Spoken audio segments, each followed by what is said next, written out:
欢迎收听我们这次的深入探讨。今天呢，咱们要聊一部最近风头挺劲的新片，就是那个2025年8月8号上映的《东极岛》。这部片子确实话题度很高，我们也是看了不少东西，豆瓣上的评价长的短的都有，还有像游明星空啊、腾讯新闻、辛辣财经的一些报道。对，还有导演的回应、路演的一些情况，来源挺多的。是的，挺全面的。那我们这次呢，就想跟你一起把这部电影为什么这么受关注，好好捋一捋。有好评，比如视觉效果，也有争议，像剧情改编，还有它那个打动人的地方，特别是你关心的那几点。震撼的音效视觉，历史重现的那种恐怖感，还有女性力量，以及让很多人说看哭了的情感点。对，这几个点确实是讨论的焦点。行，那准备好了吗？咱们这就开始拆解。好，那我们先从一个大家都比较认可的点说起吧，就是它的视觉效果。我看几乎所有评论都提到惊艳，说是视效大片，它到底厉害在哪儿啊？确实，这个视听层面，东极岛是下了大功夫的，也是它最先抓住人的地方。你看我们找到的资料里说，制作投入非常大。有多大？启用了亚洲最大的那个恒温水景棚，好像有4000平米啊。然后为了真实感，甚至1:1去还原历史奔玩号那个船舱的一部分。哇，1:1还原。对，而且有特别多难度很高的水下实拍，演员为此也吃了不少苦，做了很多极限训练。听着就觉得不容易。是的，导演管虎好像就追求那种特别真实的，他说是什么浪打脸的那种临场感。浪打脸？对，这形容够直接的。对，你想想，要把海难的混乱、水下的那种窒息感、挣扎感拍出来，对技术要求肯定特别高。所以不少报道都说，这代表了咱们华语电影在特效，尤其是水景和灾难场面这块，确实是到了一个新高度。算是工业上的一个标杆，可以这么说。至少在视觉呈现这块，说是真正意义上的视效大片，反对的声音不多。行，那技术层面是过硬了，但电影嘛，核心还是故事。这部片子它是有真实历史背景的，对吧？对。但我注意到资料里，魔改这个词出现的频率还挺高的，这是怎么回事？争议在哪儿呢？这个就触及到核心了，也是口碑2极划分最厉害的地方。它的历史背景确实非常感人，就是二战时候，里斯本丸号不是被美军潜艇打沉了吗？在舟山外海。我知道这个事件。船上有很多英国战俘。然后附近的东极岛渔民就冒着生命危险划着小船去救人，救了几百个。这个历史本身就特别闪光，体现了中国人的那种善良和勇敢。是的，这个故事本身就很有力量。那魔改是指？主要争议在于电影选择的叙事角度和加进去的大量虚构情节。他没有直接去拍历史上那些参与救援的渔民群像。那他拍了什么？他弄了2个虚构的主角，就是朱一龙和吴磊演的那对兄弟，而且这对兄弟还被设定成有点像局外人，好像身份也很有点问题，被村里人排挤什么的。局外人？对。然后电影花了很大力气去讲他们怎么生存，怎么挣扎，最后才卷入了这个历史事件，实现了成长。我有点明白了，就是说真实的历史事件反而有点像是为了推动这2个虚构人物成长服务的背景了。对。很多批评就是这么来的。你看，像游明星空、360娱乐他们转的评论，还有新浪财经的报道，都提到了这种不满。有人就觉得这么一搞，情节设计痕迹太重，有点为了冲突而冲突，反而把历史本身的厚重感，还有渔民那种自发的纯粹的救援给削弱了。这确实容易让了解历史的人觉得不太舒服。是啊，豆瓣上有些评论就非常直接说这是抗日神剧，觉得有些情节太夸张了。甚至还有人质疑，说把舟山人拍得像野人一样，这什么意思？哇，批评还挺尖锐的。那导演怎么说呢？导演管虎回应了。360娱乐的报道提到了，他的意思是剧情片嘛，需要人物冲突和成长。设置这对兄弟是为了更深地去探讨个人在历史里的转变，最后怎么融入集体。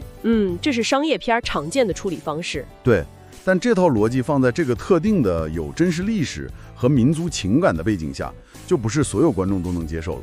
这里面就体现了历史真实和戏剧创作之间那个张力。之后是的，虚构的边界在哪儿？怎么改才算尊重历史又不失艺术性？这确实是东极岛抛出的一个大问题。您刚才也提到，看的时候会觉得恐怖，即使知道是演的。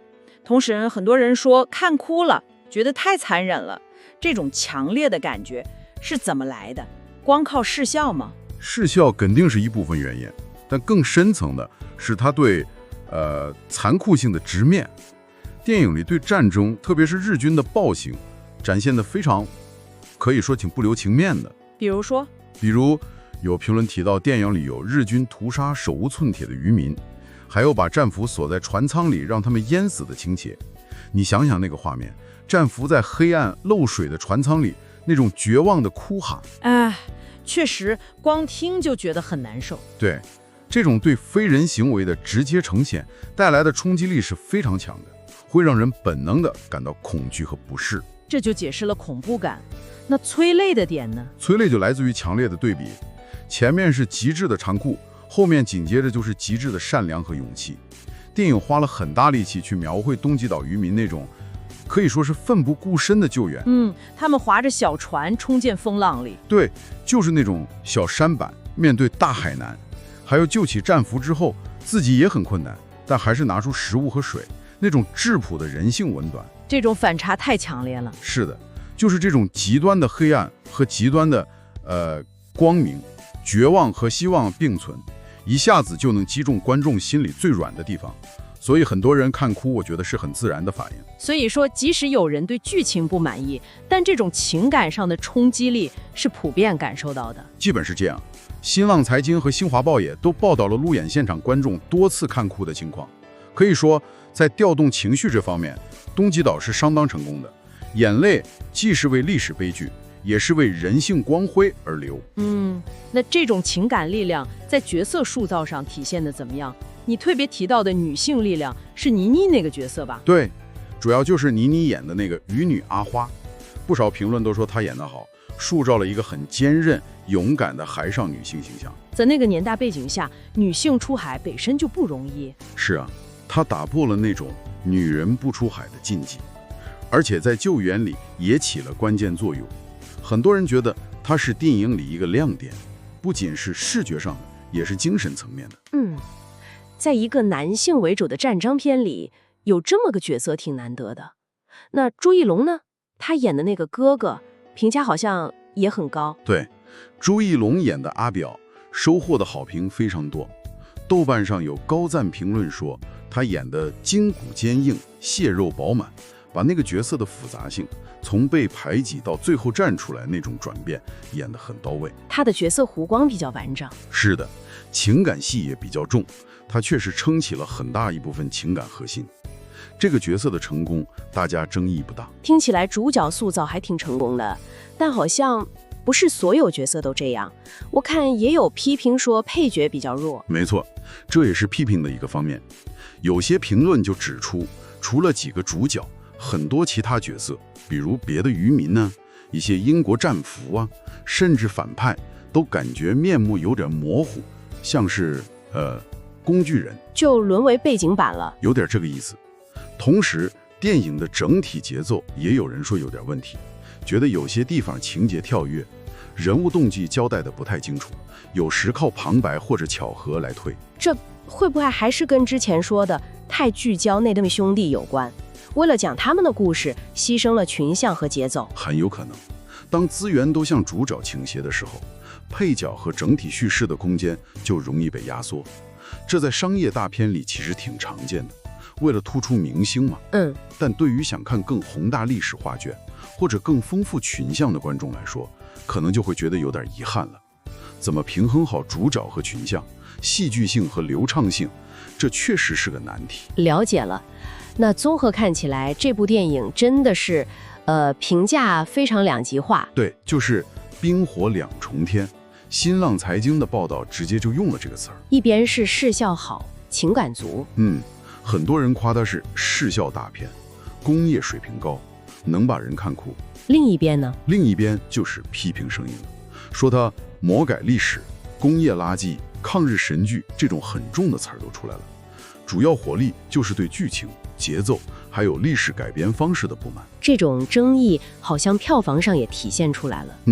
有报道提到，上映初期的票房似乎没有达到之前有些人的预期那么火爆。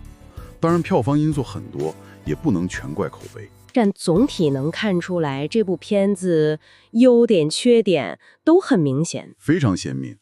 它有很大的野心，技术和情绪渲染做得不错，但在讲故事，尤其是处理历史真实和艺术虚构的平衡，还有人物群像、叙事节奏这些方面，确实让很多人不满意。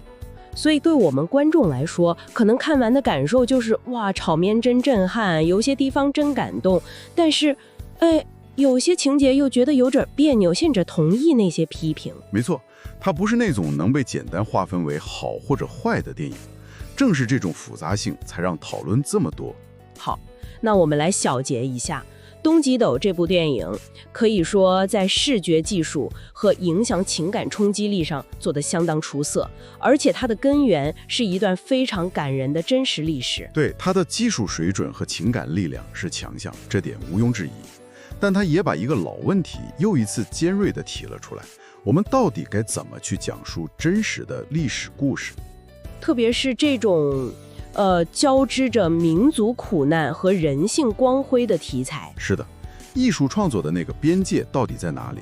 观众看历史片和看纯娱乐片，那个期待值是不一样的，对吧？东极岛的争议很大程度就是这两种期待的碰撞。一个核心感受是，不管你最后是喜欢它还是批评它，这部电影好像都很难让你完全无动于衷。对，它总能在某个点上触动你，要么是场面，要么是情感，要么就是它讲述历史的方式让你想去讨论、去辩论。最后留给大家一个问题吧，也值得我们一起思考。当电影用这么宏大、这么有视觉冲击力，甚至有点奇观化的方式，却再现真实的历史苦难和牺牲时，它承担着什么样的责任？这个问题很好。这种处理方式，它到底是让更多人关注这段历史的好方法呢？还是说它有可能因为太追求感官刺激，反而把历史本身的那个沉重感和严肃性给稀释了？这个问题的答案可能每个人心里都不一样，但确实值得想一想。好，那关于电影《东极岛》的这次深入探讨就先到这里，希望我们的梳理能帮你更全面地理解围绕它的各种声音。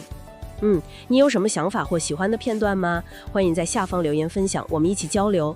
别忘了点赞、分享与订阅频道，打开小铃铛，第一时间获得更多关于影视、动漫与娱乐内容的更新。